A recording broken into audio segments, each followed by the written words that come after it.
सुनिएगा कि वो कविता थी जिसको सुनकर सब गोरे आग बबूला थे।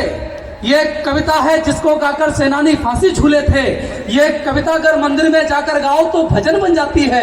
दरबारों के बीच अगर गाओ कविता चारण बन जाती है।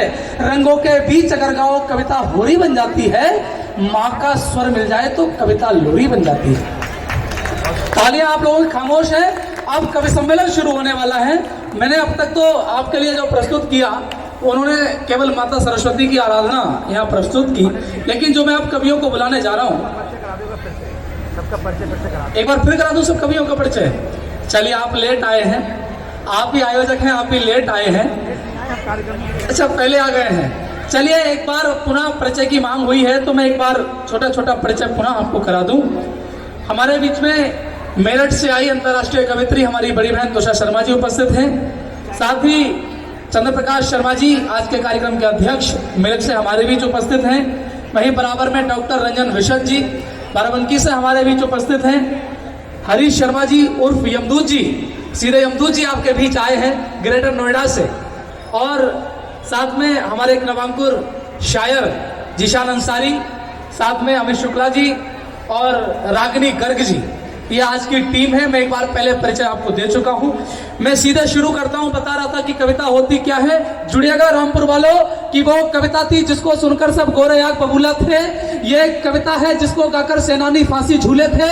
ये कविता अगर मंदिर में जाकर गाओ तो भजन बन जाती है। दरबारों के बीच अगर गाओ कविता चारण बन जाती है। रंगों के बीच अगर गाओ कविता होरी बन जाती है। माँ का स्वर मिल जाए तो कविता लोरी बन जाती है। माँ का स्वर मिल जाए तो कविता लोरी बन जाती है। और मत पूछो कविता की उड़ान। इस बार सबकी तालियां चाहिए होंगी मुझे। अब थोड़ी देर मैडम आप भी शांत होकर बैठ जाइए कि मत पूछो कविता की उड़ान, मत पूछो कविता की उड़ान, यह स्वाभिमान बन जाती है। कविता ही है जो सवा अरब का राष्ट्रगान बन जाती है। कविता ही है जो सवा अरब का राष्ट्रगान बन जाती है। और ये कवि क्या होते हैं कि ये राष्ट्र कहीं ना सो जाए, ये रातों को जागा करते हैं। इसकी खुशहाली के खातिर ये मन्नत मांगा करते हैं। हम मीर कबीरा सूरा के वंशज, हमारा वंदन करिए। एक बार दोनों हाथ उठा कविता का अभिनंदन करिए। मैं आपको बताऊं, कविता के लिए भारत में बड़े बड़े कविता वाले हुए, कविताकार हुए, छंदकार हुए। आपने तुलसीदास जी का नाम सुना होगा, कबीरदास जी का नाम सुना होगा।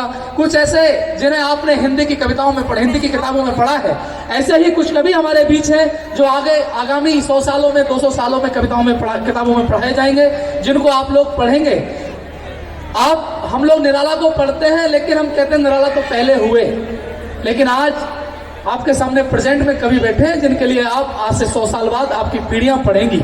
तो आपका सौभाग्य है कि इन कवियों को सुनने को आपको मिलेगा। मैं लेकर चलता हूं, भूमिका बनाता हूं, एक ऐसे कवि को प्रस्तुत करता हूं जो आपको हंसाएंगे, गुदगुदाएंगे, जो जेल में कवि सम्मेलन कराने के लिए जाने जाते हैं। विवेकानंद जी जेल में कवि सम्मेलन कराते हैं ये, और जेल में ही पाए जाते हैं। बाद में जब चेक किया गया कि जेल में संख्या क्यों बढ़ रही है, तो पता चला कि यमदूत जी वहां पर जाकर कवि सम्मेलन सुनाते हैं, इसलिए संख्या बढ़ रही है। तो सरकार का इरादा है यमदूत जी अगली बार आपको जेल में भेजने का, तो आप थोड़ा सा बच के रहें। एक ऐसे बहुत ही अच्छे हास्य के कलाकार जो देश दुनिया में कविता करने जाते हैं, मैं इन 4 पंक्तियों से आपके लिए उन्हें समर्पित करता हूं। आप लोग उन्हें सुनेंगे तो खुद जान जाएंगे कि वो क्या चीज है। कभी मैंने 4 पंक्तियां लिखी, वो आप सबको समर्पित करता हूं कि करोगी प्यार कर मुझसे सवरना भूल जाओगी। जुड़िएगा सब लोग कि करोगी प्यार कर मुझसे सवरना भूल जाओगी। किसी आशिक को जाने जा परखना भूल जाओगी।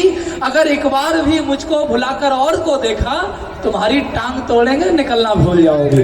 जोरदार तालियों से स्वागत कीजिए अरे भाई आप जुड़े, आप लोग जोरदार तालियों से स्वागत कीजिए हरीश शर्मा उर्फ यमदूत जी का।